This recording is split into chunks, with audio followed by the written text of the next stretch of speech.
Il-bniedem ġust fl-iskrittura mhuwiex il-bniedem perfett, għaliex l-iskrittura stess tgħid li l-ġust jidneb 7 darbiet kuljum. Minnu l-bniedem ġust tal-iskrittura? Wa dak illi f'kull mument, anki f'dawk ta' kriżi, kapaċi jafda falla, idur lejh u forsi jsaqsih u jgħid mulej xi trid minni.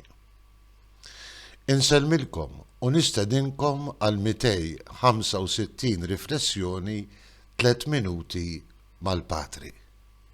Forsi u propju għalhekk illi San Mattew fil-Vanġelu li sejrin nisimgħu matul dan ir-rabaħat tal-Avvent jitkellem u jiddeskrivi lil Ġuseppi ta' Nażaret, lil San Ġusepp, bħala raġel ġust.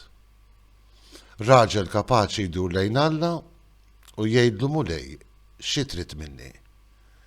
L-Vanġelu stess ifakkarna il-moment ħansejħulu hekk ta' kriżi illi jgħaddi minnu iż-żagħżugħ Ġuseppi.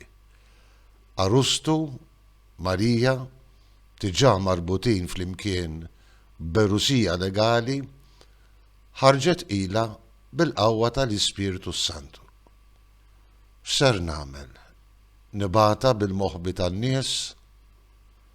Ġuseppi saqsi żgur fil-fond ta' qalbu mulej xi trid minni.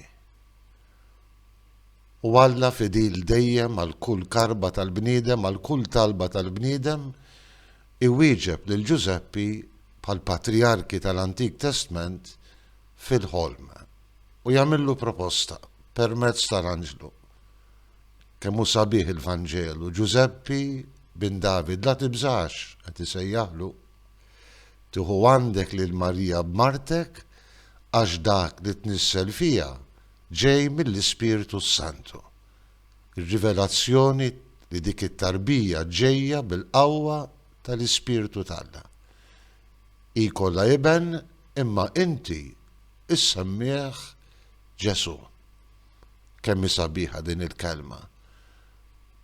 Loti tal-isem, moddi lil Ġuseppi b'awtorità, b'missjoni.